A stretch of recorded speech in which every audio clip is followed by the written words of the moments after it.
Welcome to This Explainer. Okay, today we are basically putting on our lab coats and playing culinary detective.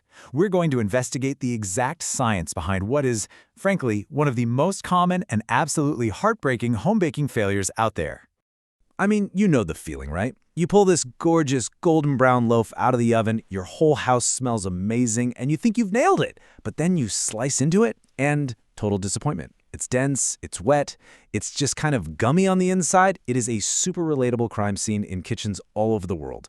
But don't worry, by the end of this, I'm going to empower you with the actual scientific solutions to fix this for good.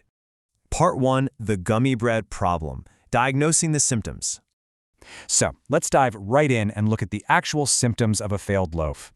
If your bread has a dense texture, a rubbery crumb, a literally raw center, or if it just totally lacks structure and falls apart, you've got a problem. Now, according to food scientists, excess moisture and a lack of proper batter structure are the main culprits here. It isn't just bad luck, it's physics and chemistry actively working against you in the mixing bowl. Moving to Section 2, the chemistry of black bananas, the starch to sugar conversion. Now, what's really interesting is when we shift our focus to the molecular level of our star ingredient, there's a massive difference between the stages of ripeness. A yellow banana, even one with a few brown spots, is high in starch, low in moisture, and honestly has a pretty mild flavor. But a black, heavily spotted, almost collapsing banana, that is exactly where the magic happens. As it ripens, enzymes break down those starches and convert them into simple sugars. This crucial enzymatic breakdown makes the black banana vastly superior. It gives you the high sugar for sweetening, the high moisture, and that intense flavor you really want. But hold on, here is a really crucial caveat.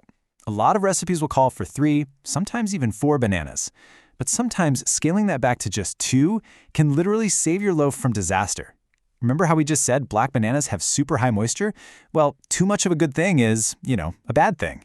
Excess moisture creates a heavy, wet texture that just struggles to bake all the way through. So if your bread is consistently coming out gummy, try dropping that banana count down to 2. Okay, next up, let's talk about fat. Why does vegetable oil usually work so much better than butter in quick breads? I get it, butter is delicious and gives a richer flavor, but it actually contains about 20% water by weight. And that water, it activates gluten development, which we'll get to in a second. Vegetable oil, on the other hand, is 100% fat. It coats the flour proteins, which totally prevents them from forming tough bonds. Plus, oil distributes super evenly through the batter and keeps the crumb incredibly tender for days. All right, Section 3, gluten, the quick bread enemy. Micromechanics of mixing. To beat this problem, we have to introduce the microscopic villain of our gummy bread mystery, gluten. Basically, it's a network of glutenin and gliadin proteins that form the second flour meets liquid. It provides structure and elasticity. Now, if we were making a crusty sourdough artisan loaf right now, strong gluten development would be your absolute best friend. But for a tender quick bread, gluten is the ultimate enemy. The more you mix that batter, the more those gluten strands stretch and organize into a tough, elastic web. And that is exactly what creates that rubbery, dense texture. So how do we defeat it? By following some very critical mechanics for mixing. Step 1. Whisk your wet and dry ingredients in entirely separate bowls first. This ensures all your leavening agents are perfectly distributed before any gluten can even form. Step 2, combine them all at once. Step 3, fold gently with a rubber spatula using big, broad strokes. No whisks and definitely no stand mixers. And step 4, well, the crucial point is, stop mixing the moment you see just a few streaks of flour remaining. I'm serious, those streaks will completely disappear in the oven. If your batter is perfectly smooth, you've already gone way too far. Which brings us to Section 4, the physics of baking, thermodynamics in the oven. Let's zoom out from the microscopic level and look at the macro environment, your hot oven. Let's follow this thermodynamic timeline to see how rapid heat transfer transforms your wet batter into bread. Right at the start, the baking soda reacts to produce carbon dioxide gas. Following the ideal gas law, as the heat rises, these gases expand, making the batter rise rapidly. Then, right around 60 to 70 degrees Celsius, starch gelatinization kicks in. The starches swell and gel together, forming the internal structure that actually locks in the bread shape. Finally, at 140 degrees Celsius and above, boom, the Maillard reaction hits. Sugars and amino acids react to create that beautiful, flavorful brown crust. Section 5, the deception of the crust. Why the outside lies. Okay, I have to warn you about the most misleading part of the entire process. There's this fantastic quote from Let's Foodie that hits the nail on the head. The center, weighed down by all that mashed banana, can still be raw batter underneath a fully browned top. This happens because the insanely high sugar content of those black bananas causes that Maillard reaction we just talked about to happen really quickly on the surface. That dark, gorgeous crust is basically a liar. It tricks bakers into pulling the loaf out way too early. So how do we survive this deception? First off, if the top is browning too fast, just loosely tent the pan with some aluminum foil after about 40 minutes to deflect that direct heat. Second, completely ignore the color of the top as an indicator of whether it's done. Just ignore it.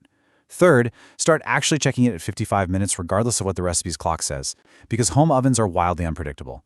And finally, use the classic toothpick test. Push it right into the very center, the absolute thickest part. It should come out clean, or maybe with a few moist crumbs, but absolutely never with wet batter. And our final section, Golden Rules of Banana Bread, from disaster to triumph.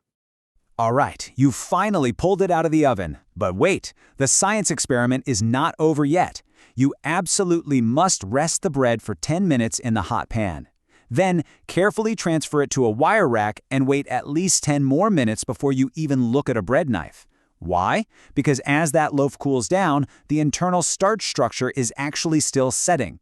If you slice it while it's piping hot, the crumb will literally collapse on itself and turn gummy. You'd be undoing all of your hard work right at the finish line.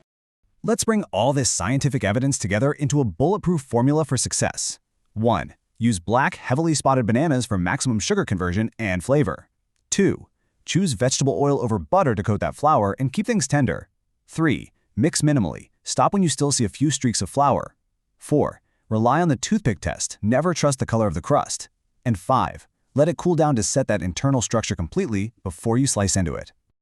So, what does this all mean for you? Well, now that you understand the molecular mechanics of gluten and the thermodynamics of your oven, you are fully equipped to dodge the gummy bread disaster forever. But honestly, banana bread is really just the beginning. The kitchen is your laboratory, and every recipe is just a chemistry equation waiting to be solved. So, what culinary mystery are you going to decode next? Thanks so much for joining me on this explainer, and happy baking.